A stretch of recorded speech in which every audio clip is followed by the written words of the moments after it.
You walk down the street at sunrise, and the first thing you see is a man standing in a doorway. He spits at your feet. You keep walking. A woman crosses to the other side of the road when she sees you coming. Children throw stones and run away laughing. You reach the town square, and people turn their backs. Shopkeepers slam their doors before you can approach. The baker who used to nod at you now pretends you do not exist. You are not a criminal. You have broken no laws. But you are hated more than thieves, more than drunks, more than anyone else in the entire city. Your job makes you untouchable. Your presence is considered a curse. And every single day, you have to walk through streets filled with people who wish you would disappear. But you cannot stop working, because if you stop, your family starves. And because whether they admit it or not, the city needs you. Without you, the entire system collapses. But they will never thank you for it. This was life in Britain and early America throughout the 1700s and 1800s, a time when cities were growing rapidly but without any modern infrastructure to support them.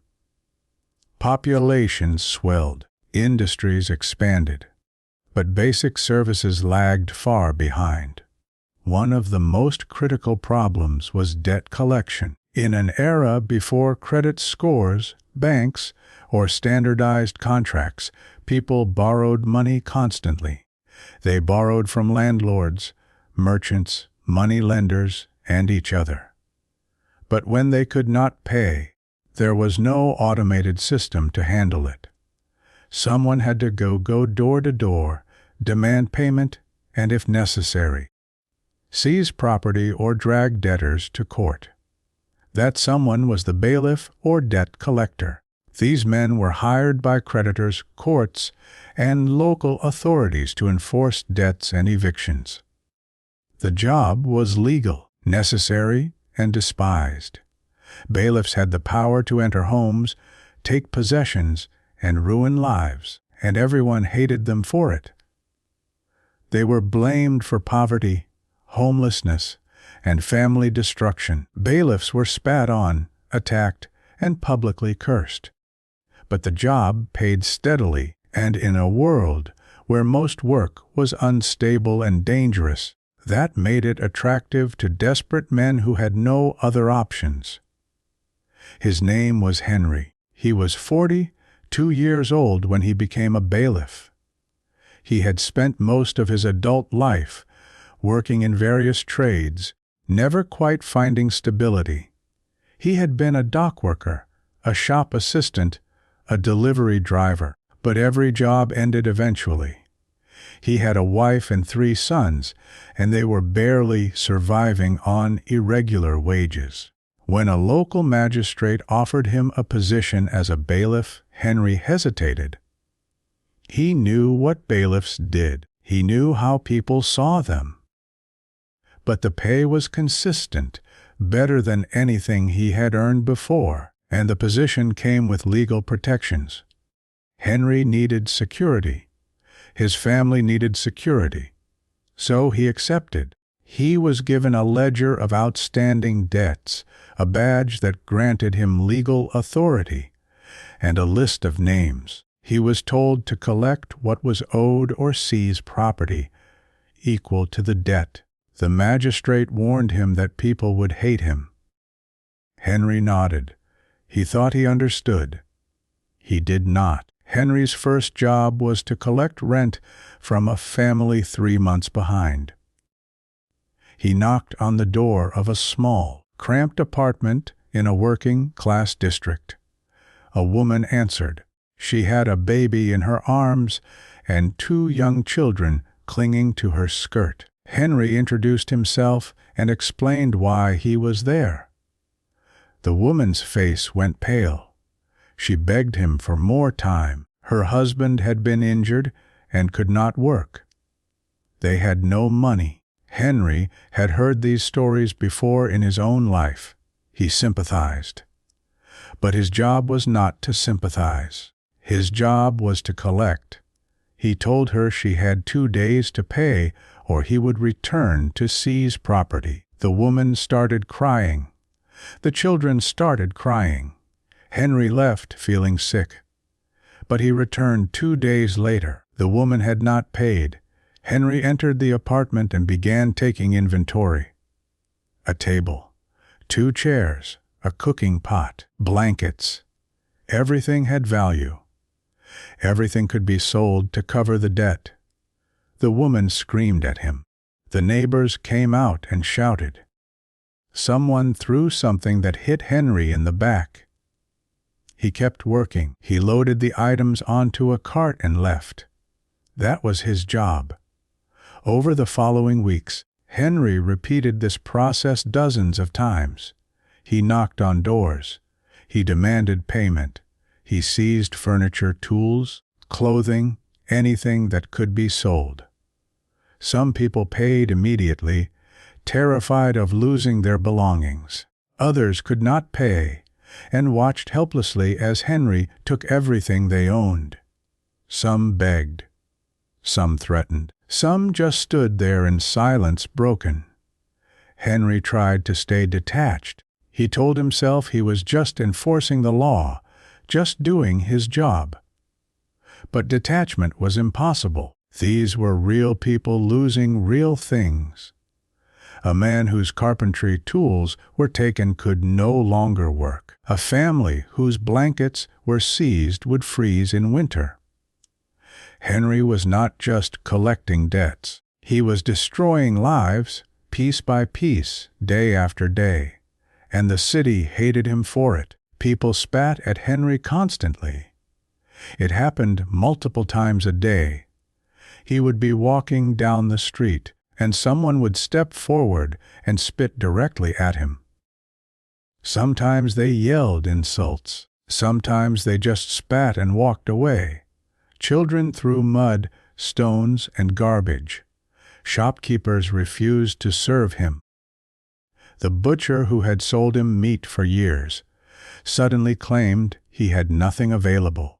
The tailor would not repair his clothes. The tavern owner told him to leave and never come back. Henry's wife started shopping alone because when she went with him, shopkeepers treated her the same way.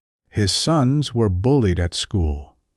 Other children called them debt-takers and thieves. His youngest son came home with a black eye after fighting a boy who said his father destroyed families. Henry tried to explain that he was just following the law, but his son did not understand. He just knew that everyone hated his father, and by extension, everyone hated him.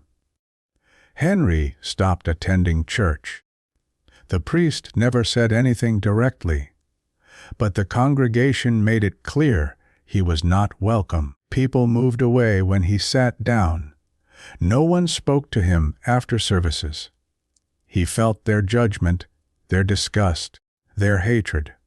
So he stopped going. He stopped trying to maintain friendships. He stopped trying to be part of the community. He just worked, came home, and tried to ignore the isolation. But the isolation ate at him. He started drinking in the evenings to dull the guilt and the anger. He became irritable with his family. He stopped sleeping well. He would lie awake replaying the faces of people whose possessions he had seized, hearing their pleas, seeing their desperation. And he would tell himself it was just a job, just survival. But he knew it was more than that. He was the instrument of their suffering, and they would never forgive him. Think about this. Imagine doing a job that keeps the economic system functioning, a job that is legal and necessary, but makes you the most hated person in your entire community. Imagine watching families lose everything because of actions you take, and knowing that if you stop, your own family will suffer. Could you do it? Could you carry that weight? And what do you think it would do to your soul? The job was dangerous.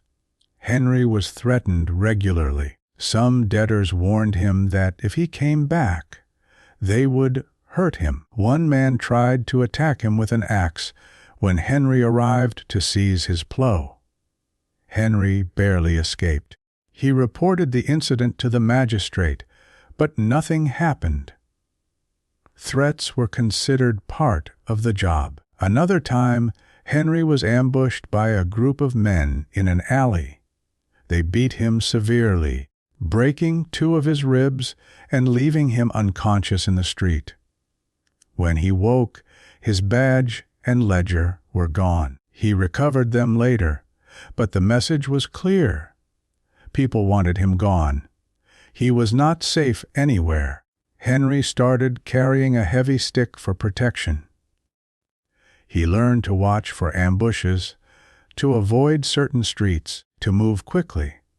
But the danger never disappeared. Every door he knocked on could be the one where someone finally snapped and decided violence was worth the consequence. One incident stayed with Henry forever.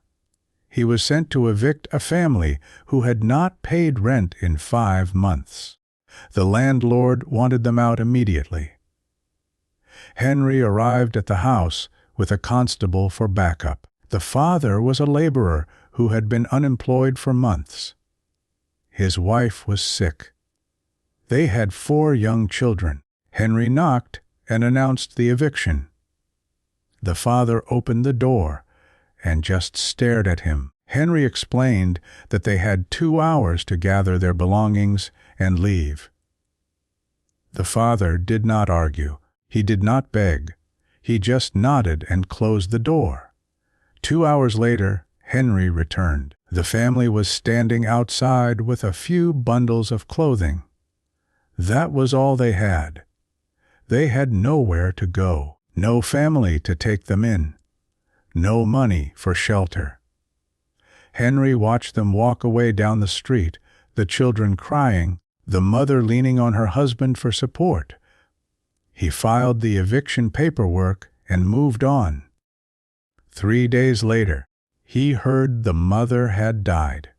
She had been sleeping on the street in the cold, and her illness had worsened. Henry told himself it was not his fault. But he knew that was a lie. But here is what most people do not realize. Bailiffs often kept a percentage of what they collected. Henry was paid a base salary, but he also received a commission on successful debt recoveries. The more he collected, the more he earned. This created a terrible incentive. He was motivated to seize as much as possible, to press as hard as possible, because his own family's survival depended on it. The system was designed to turn desperate men into enforcers of economic cruelty, and then society hated them for participating in a system it had created. Henry profited from other people's suffering. Not much, not enough to become wealthy, but enough that he could not pretend he was just a neutral party following orders. He benefited from the job, and that made the guilt even heavier. Now think about this. Debt collection still exists. Companies still send people to collect money owed. Evictions still happen, but now we call them professionals, and the process is more bureaucratic. Does that make it more humane? Or does it just hide the cruelty behind paperwork so we do not have to confront it? Most bailiffs lasted less than 5 years. The combination of physical danger, social isolation, and psychological guilt destroyed them. Some were killed by debtors. Others drank themselves to death. A few simply disappeared, abandoning the job and their families. Henry lasted 8 years. That was longer than most. But by the end, He was unrecognizable. He had aged rapidly. His hands shook. He barely spoke to his wife or children. He drank heavily every night. He had chronic nightmares about evictions, about families begging, about children crying. He stopped caring about anything except getting through each day. He became mechanical, emotionless, a shell moving through the motions of a job that had hollowed him out completely. Henry's final assignment was an eviction of an elderly couple who owed 6 months of rent. They were in their 70s, too old to work, with no family to support them. Henry knocked on their door, and the old man answered. Henry explained the eviction. The man did not argue. He just said they had nowhere to go and asked if Henry could give them 1 more week. Henry said he could not. Those were not his orders. The man nodded, went inside, and returned with his wife. They gathered a few belongings and walked out.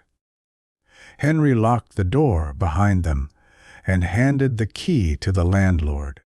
He watched the couple walk slowly down the street, the old woman leaning heavily on her husband, and something inside Henry finally broke. He could not do it anymore. He could not destroy 1 more life. He went home, told his wife he was quitting, and never went back. The magistrates sent someone to ask why he had abandoned his post. Henry refused to answer. He just said he was done. Henry lived for another 12 years, but he never recovered. He found occasional work as a laborer, but nothing stable. His family struggled financially. His sons left home as soon as they could, wanting distance from the shame their father carried. Henry drank more heavily. He stopped talking almost entirely. His wife stayed with him out of obligation, but there was no affection left. Henry died quietly one winter, alone in a chair in the corner of their small room. His wife buried him in an unmarked grave. No one attended, no one mourned. He was just gone, another broken man destroyed by a job that society needed, but refused to acknowledge. Society required people like Henry to enforce economic order. Without bailiffs collecting debts and executing evictions, the entire credit system would have collapsed. Landlords needed rent. Creditors needed repayment. Contracts needed enforcement. Henry provided that enforcement. He made the system work. But society hated him for it. He was blamed for poverty and homelessness, even though he did not create the debts or set the terms. He was just the visible face of an economic system built on inequality and desperation. Henry destroyed families so the system could function smoothly, and the system destroyed him in return. There were thousands of bailiffs throughout history. Most died hated, isolated, and forgotten. Their work kept cities running, but no one wanted to admit that the job still exists in different forms. Debt collectors, eviction officers, repossession agents. The titles have changed. The methods are more regulated, but the fundamental dynamic remains. Someone has to enforce economic consequences. Someone has to take possessions and remove people from homes when they cannot pay. And those people are still hated for doing it. Henry was one of the first. He walked the streets of his city knowing everyone despised him, and he did it anyway because his family needed food. And it broke him. If you think being a bailiff was the most hated job in history, you would be close. But there were others. Jobs that made you even more despised. Jobs that isolated you even more completely. Jobs that destroyed you even faster. And some of those jobs still exist today.